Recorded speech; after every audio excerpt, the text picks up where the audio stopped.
நான் 15 ஆண்டு காலம் 3 முறை சட்டப்பேரவை உறுப்பினராக பணியாற்றிய பண்ருட்டி சட்டமன்ற தொகுதி வேட்பாளராக பண்ருட்டி சட்டப்பேரவை தொகுதியினுடைய தமிழக வாழ்வுரிமை கட்சியின் செயலாளராகவும் முன்னாள் மாவட்ட தலைவராகவும் பணியாற்றி வருகின்ற அருமை தம்பி முன்னாள் பஞ்சாயத்தினுடைய தலைவராக பணியாற்றி மக்கள் மனங்களை வென்ற திரு சுரேந்தர் அவர்களை வேட்பாளராக அறிவிக்கிறேன்.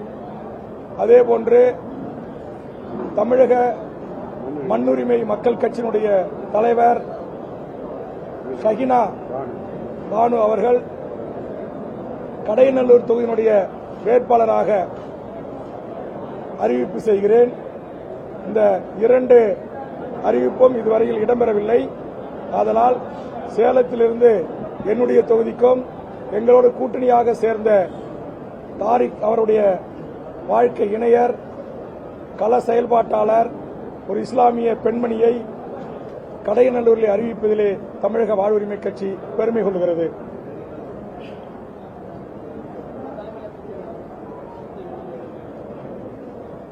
எனது அருமை பத்திரிகை ஊடக நண்பர்கள் எங்களுடைய கட்சியினுடைய செயல்பாடுகளை எங்கள் கூட்டணி கட்சியில் இடம்பெற்றிருக்கிற தலைவர்களுடைய வாக்குறுதிகளை உறுதிமொழிகளை மக்களுக்கு எடுத்துச் சென்று மக்களிடத்தில் நீங்கள் சேர்க்கின்ற போது கண்டிப்பாக மக்கள் எங்களுக்கு வாக்களிப்பார்கள். எங்கள் கூட்டணி கணிசமான இடங்களிலே வெற்றி பெறும் என்கிற ஒரு மகத்தான நம்பிக்கை எனக்கு இருக்கிறது.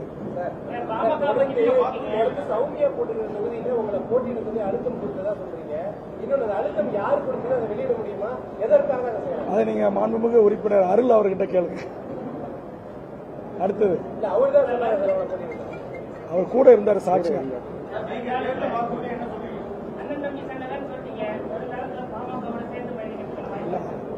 அவங்க ஒரு கட்சியை தொடங்கி ஒரு கட்சியை நடத்தி ஒரு ஆள் கேட்கணும். அவங்க ஒரு கட்சியை நடத்துறாங்க. அவங்க ஒரு அதிமுக பிஜேபி கூட்டணியில் இருக்கிறாங்க. அதனால இந்த தேர்தலில் அப்படி ஒரு கூட்டணி அமைவதற்கு வாய்ப்பில்லை. நீங்க கேட்கிற 2வது கேள்வி வருங்காலத்தில் என்று கேட்டால் நிச்சயமாக தமிழ்நாட்டில் இருக்கிற தமிழ் ஈழ விடுதலையை ஆதரிக்கிற தமிழக வேலை தமிழருக்கே என்று எங்களோடு கலங்க இருக்கிற சாதிவாரி கணக்கெடுப்பு நடத்தி அனைத்து சமூகங்களுக்கும் அவர்கள் எண்ணிக்கைக்கு ஏற்றவாறு சமூக நீதி கிடைக்கப்பெற வேண்டும் என்று சொல்லுகிற ஈழத்தில் நடந்து மாபெரும் இனப்படுகொலை தான் என்று சொல்லுகின்ற அதுபோன்று ஒன்றிய அரசு பதவிகளில் தமிழ்நாட்டிலே 90% சென்ட்ரல் கவர்மெண்ட் ஜாப் தமிழ்நாட்டு மக்களுக்கு கிடைக்கின்ற ஒரு சட்டத்தை ஏற்றுவதற்கு ஒரு குறைந்தபட்ச செயல்திட்ட அறிக்கையை ஒன்றிய அரசுக்கு வலியுறுத்துகிற அரசியல் கட்சிகளோடு 2031 இந்த தமிழர் வாழ்வுரிமை கூட்டணி சேர்வதை குறித்து நாங்கள் நல்ல முடிவை எடுப்போம்.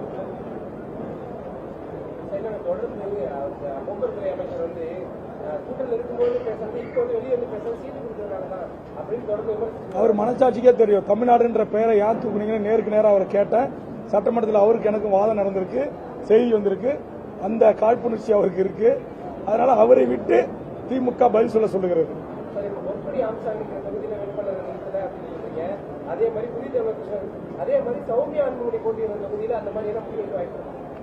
இல்ல, இவர்களிடமிருந்து அப்படி ஒரு கோரிக்கை எங்கள் கூட்டணிக்கு வருகை வந்தது. அதனால் அப்படி ஒரு முடிவு எடுத்திருக்கிறோம்.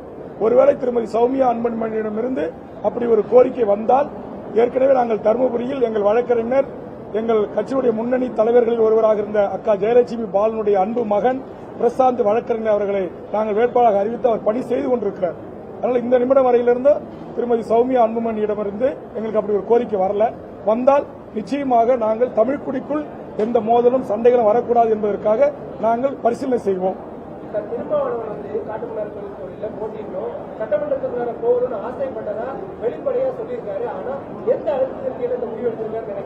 இல்ல, இப்ப அதுல கூட அவர் அந்த வேட்பாளர் நான் காங்கிரஸ்ல தான் சீட்டு கேட்ட ஒரு கருத்து சொல்லியிருக்கிறாரு.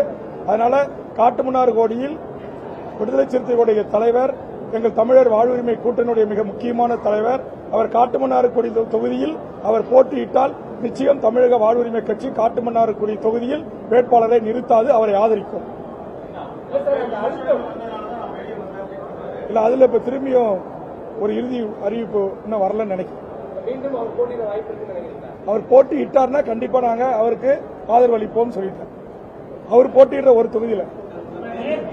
ஏன்னா இப்ப திரு திருமாவளவன் போல ஒடுக்கப்பட்ட மக்களின் குரலா இருக்கிற ஒரு இன்டலெக்சுவல் தமிழ் சட்டமன்றத்துக்கு உள்ள போகணும். அதே மாதிரி சௌமியா அன்புமணி போல பசுமை தாயகம், சுற்றுச்சூழல், பெண்கள் உரிமை, பெண்கள் இளம் வயது திருமணம், இதுக்கெல்லாம் அவேர்னஸ் பண்ணக்கூடிய அவர்கள் போன்றவர்கள் சட்டமன்றத்துக்குள்ள போகணும்னு நாங்கள் விரும்புகிறோம். அதே மாதிரி ஒரு மிகப்பெரிய சமூகமாக இருக்கிற தேவதகுல வேளாளருடைய பிரதிநிதியாக டாக்டர் கிருஷ்ணசாமி உள்ள போகணும். அதே மாதிரி ஒரு அநியாயமாக அக்கிரமாக ஒரு படுகொலைக்கு உள்ளான, இன்றைக்கு கணவனை இழந்து பெண் பிள்ளையை வைத்துக் கொண்டு தவித்துக் கொண்டிருக்கிற என்னுடைய அருமை தங்கை என்னை ஏற்கனவே அவங்க சந்திச்சாங்க. மாம்சாவுடைய சிலை திறப்பு விழாவுக்கு நான் சென்று கலந்து கொண்ட ஒரு நட்பு. இங்க ஆதி தமிழர்களையும் வடதமிழ்நாட்டில் இருக்கிற வன்னியர்களையும் மோத விடுகின்ற ஒரு அரசியல் தான் இரண்டு பெரும் அரசியல் கட்சிகளும் தேசிய கட்சிகளும் செய்யுது. அதிலிருந்து எங்களுடைய கூட்டணி ஒரு விழிப்புணர்வு பெற்று அதிலிருந்து ஒரு பாடம் கற்றுக்கொண்டு ஒரு தெளிவான அரசியலை நாங்கள் செய்ய போறோம். அதனால அவங்களை எதிர்த்து திருவிக நகர நாங்கள் வேட்பாளரை நிறுத்தல. அதே மாதிரி சீமான் பெரியாரியை குறித்து பேசுவது அல்லது அவர் சொல்லுகின்ற சில கருத்துக்களில் எங்களுக்கு உடன்பாடு இல்லை, அதில் மாற்று கருத்து இருக்கு. ஆனா அவரை போன்று இயற்கையை நேசிக்கக்கூடிய என்னுடைய தலைவன் பிரபாகரன் தான் என்று டிக்ளேர் செய்யக்கூடிய துணிச்சல் மிக்க தலைவர்கள் தமிழக சட்டமன்றத்துக்குள்ள வரணும் அப்படின்னு நாங்கள் விரும்புகிறோம். அதற்காக அவர் போட்டியிடுகின்ற காரைக்குடி தொகுதியில் நாங்கள் வேட்பாளரை நிறுத்தல.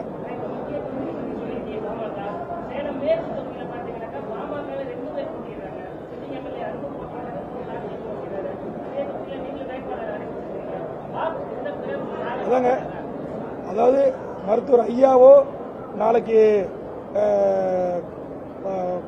எங்களை தொடர்பு கொண்டோ இல்லை எங்களுடைய வேட்பாளர் ராஜ்குமார் அவர்களை தொடர்பு கொண்டோ அப்படி ஒரு கோரிக்கை ஐயா கிட்ட இருந்து எங்களுக்கு வலுப்பெற்றது என்று சொன்னா நான் எங்களுடைய வேட்பாளரோட எங்க இருக்கிற சேலம் மாவட்ட நிர்வாகிகளோடு பேசி நாங்க தான் சொல்றோம், எல்லா சமூகத்தினுடைய எல்லா தமிழ் சமூகத்தினுடைய ஆளுமைகள் ஒவ்வொரு கட்சியினுடைய தலைமைகள் உள்ள போறதுக்கு நாங்கள் அனுமதிப்போம். அதுக்கு எங்க கட்சி நிர்வாகிகளோடு பேசி நாங்கள் ஊரிய உடன்படி சரி இந்த ஒரு தொகுதியில நாங்கள் அவங்களுக்கு விட்டு கொடுத்தோம்னா அவங்க எங்களுக்கு எந்த தொகுதியில விட்டு கொடுப்பாங்க அப்படின்ற ஒரு குறைந்தபட்ச உடன்படிக்கை கிருஷ்ணசாமி அப்படி உடன்படிக்கை வந்திருக்கிறார்.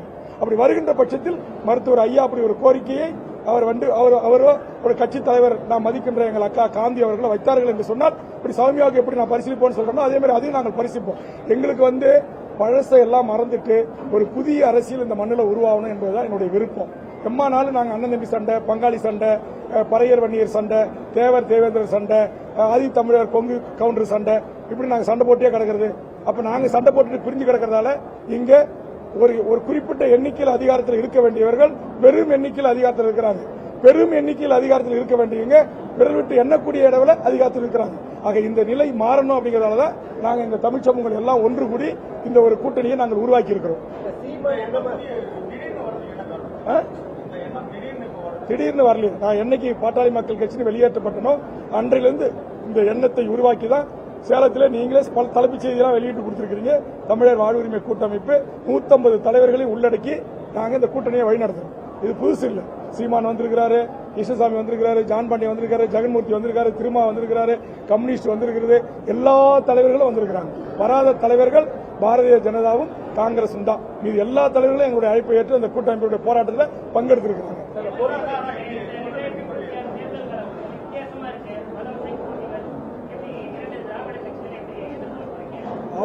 அவங்க கிட்ட பதவி இருக்குது, பணபலம் இருக்கிறது, எங்க கிட்ட படைபலம் இருக்கு. லட்சோப லட்ச இந்த தமிழ்ச்சாதிகளுடைய குடும்ப உறவுகள் இருக்காங்க. இப்ப இவர் மூர்த்தி இருக்காருன்னா இவருக்கு மேட்டூர்ல உங்களுக்கு தெரியும், கோமலூர்ல குறிப்பிட்டு அவர் சார்ந்த அந்த சமூகத்தை சார்ந்தவர்கள் அரசியல் அதிகாரமே ஒரு கவுன்சிலர் கூட இல்லை, ஒரு நகராட்சி சேர்மன் கிடையாது. சுதந்திர 75 ஆண்டு காலத்தில் இந்த மண்ணில் லட்சக்கணக்கான மக்கள் வாழ்றாங்க.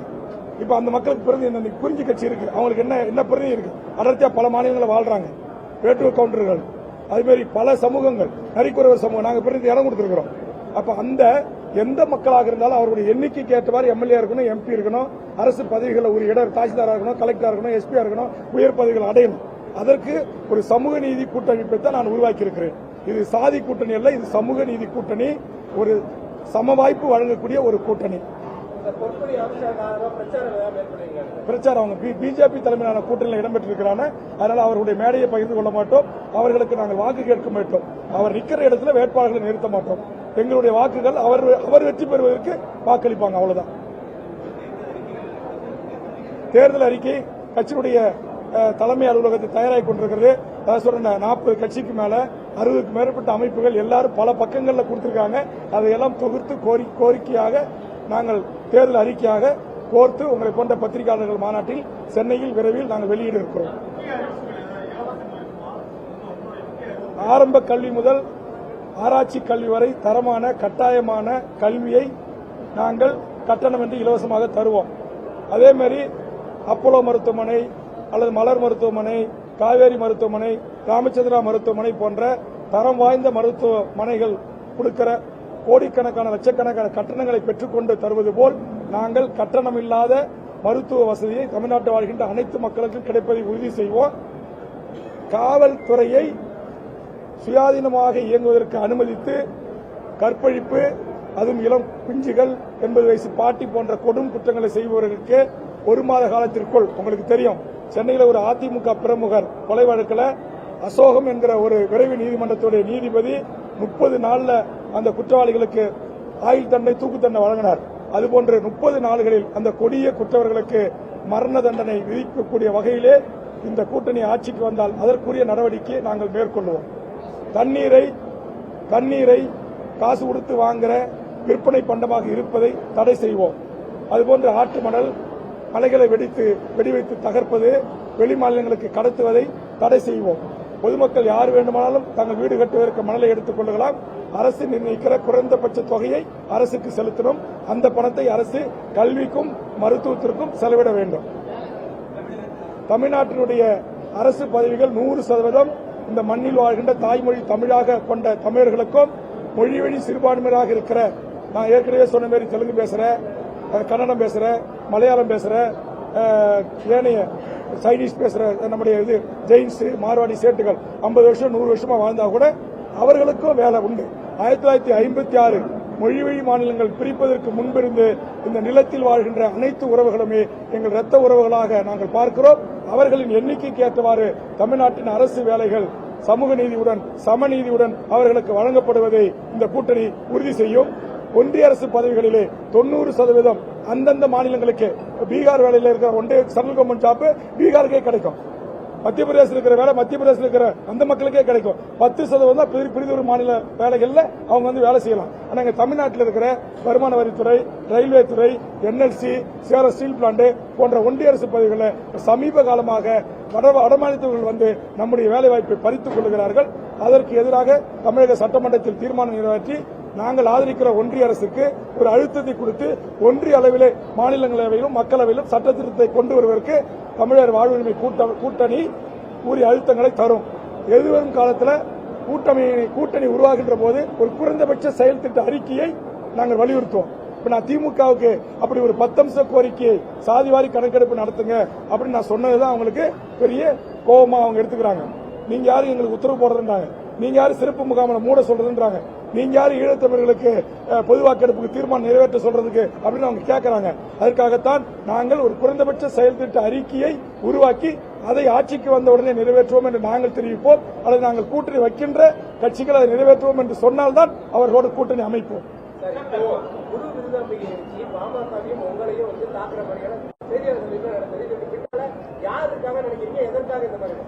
உங்களுக்கு தெரியாதா, இம்மா நாளா வேல்முருகனை குறித்து விமர்சனம் பேசாத திமுக பேசுறாங்க, பின்னாடி யாரு இருக்கா? திமுக தான் இருக்கு. நான் கேட்கிறப்ப அருமை சகோதரி விருதாம்பிகைக்கு நீங்க கேட்ட கேள்விக்கு பதில் சொல்லுகின்ற, பாட்டாளி மக்கள் கட்சியில் பிரச்சனை ஏற்பட்ட போது கூட்டுறவு சொசைட்டியில் வாங்கிய கடனை அடைப்பதற்கு, அங்கும் தனியார் இடத்திலே வாங்கிய கடனை அடைப்பதற்கும், அவர் வீட்டை பூட்டுவதற்கு ஜப்தி செய்வதற்கு வந்தபோது, அதே மாதிரி குரு பயன்படுத்திய வாகனத்தை ஜப்தி செய்து எடுக்க பைனான்சர் வந்த போதும் இவர்கள் அனைவருமே கும்பலாக கூடி குருனுடைய அம்மா, குருனுடைய தங்கை விருத்தாம்பிகை, கனலரசன் எல்லாரும் ஆதரவு கேட்டு நின்ற இடம் என்னுடைய வீடுதான். அன்னைக்கு 10 லட்சம் ரூபாயை எடுத்து குரு அம்மா கையில கொடுத்து போய் மாவீரன் குரு பயன்படுத்திய வாகனத்தை சீர் செய்து எடுத்து போவாத தடுங்கன்னு சொன்னேன். அவர் வாங்கிய கூட்டுறவு கடனை இந்த பணத்தை கொண்டு அடைச்சு அவங்க வீட்டை சீல் வைக்க வந்ததை தடுத்து நிறுத்தியது வேல்முருகன். தம்பி கனலரசனை அன்றைக்கு உள்ளூர் பாமக பிரமுகர்கள் தாக்கி அவர் குற்றுயிரும் குயமாக கடந்த போது எங்களுடைய மாவட்ட செயலாளர்களை அனுப்பிதான் அவரை அழைத்துச் சென்று தஞ்சாவூர் மருத்துவமனையிலே சேர்த்து அவர் உயிரை காப்பாற்றினோம்.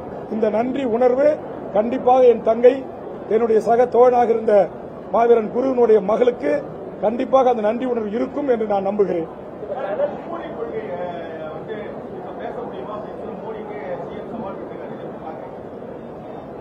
இதை மோடி அவர்களோடு அரசு விழாவில் கலந்து கொள்கின்ற போது முதலமைச்சர் பேசியிருக்கணும் நான் எதிர்பார்க்கிறேன். ராஜ்நாத் சிங் அவர்களை அழைத்து ஸ்டாம்ப் வெளியிட்ட போது இதை பேசியிருக்கணும் நான் எதிர்பார்க்கிறேன்.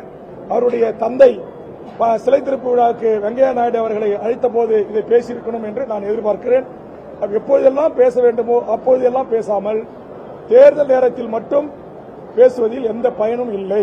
இது தேர்தலுக்காக பல பேர் பலவிதமான கருத்துக்களை பேசுவாங்க, உணர்ச்சிகரமாக பேசுவாங்க. இதை மக்கள் பொருட்படுத்தவே மாட்டாங்க.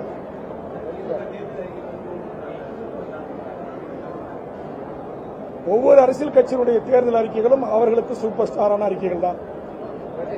நன்றி நன்றி நன்றி நன்றி. தொடர்ந்து உங்க ஆதரவுலாம் வேணும்.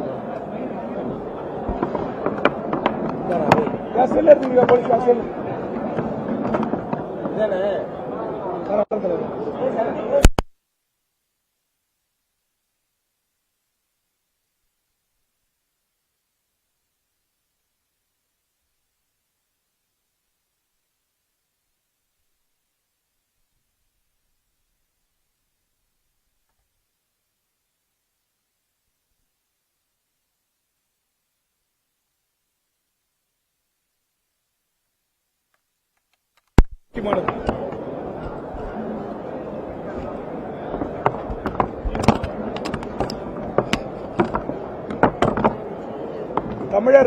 தமிழர் வாழ்வுரிமை கூட்டணி ஒரு கணிசமான இடங்களை வெற்றி பெற்றால் அதனுடைய சட்டப்பேரவை உறுப்பினர்கள் நாங்கள் கொடுக்க இருக்கிற தேர்தல் அறிக்கையில் இடம்பெற்றிருக்கிற அந்த கோரிக்கைகளை தொடர்ந்து வலியுறுத்தி அரசிடம் போராடி அந்த மக்களுக்கான உரிமைகளை மீட்டு தருவாங்க. உதாரணத்துக்கு இங்கு சேலத்தில் ஒரு சாயப்பட்டறை கண்டிப்பாக நாங்கள் மூடுவோம். அந்த மக்களுடைய போராட்டத்தில் நாங்கள் பங்கெடுத்துக் கொண்டோம். அதே மாதிரி இங்க ஒரு தனியார் நிறுவனம் மூடிட்டு போயிட்டா சட்டமன்றத்தில் பலமுறை பேசினேன். தமிழ்நாடு அரசோ தொழிலாளர் துறையோ அதை துறந்து அந்த மக்களுக்கு வேலை தருவதற்கு எந்த முயற்சியும் மேற்கொள்ளல.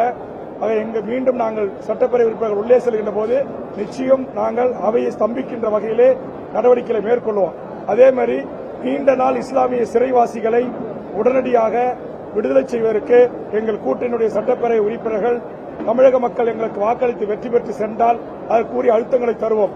எப்படி தொடர்ந்து நான் சட்டமன்றத்திலே குரல் கொடுத்தோனோ, எப்படி தொடர்ந்து பரோல் விடுப்புக்கு அவர்களுக்காக நான் போராடினோனோ, அதேபோன்று தொடர்ந்து நான் போராடி அந்த நீண்ட நாள் இஸ்லாமிய சிறைவாசிகள் தங்கள் உறவுகளோடு, பெண் பிள்ளைகளோடு, பேர குழந்தைகளோடு, மனைவிகளோடு, தாய் தந்தையோடு, வயதான முதியவர்களை காப்பாற்றுகின்ற பொறுப்போடு குடும்பத்தோடு நிம்மதியான ஒரு வாழ்வை வாழ்வதற்கான ஏற்பாடுகளை இந்த தமிழர் வாழ்வுரிமை கூட்டணி செய்யும் என்பதை இந்த நேரத்திலே நான் இங்கு தெரிவித்துக் கொள்கிறேன். நன்றி, வணக்கம்.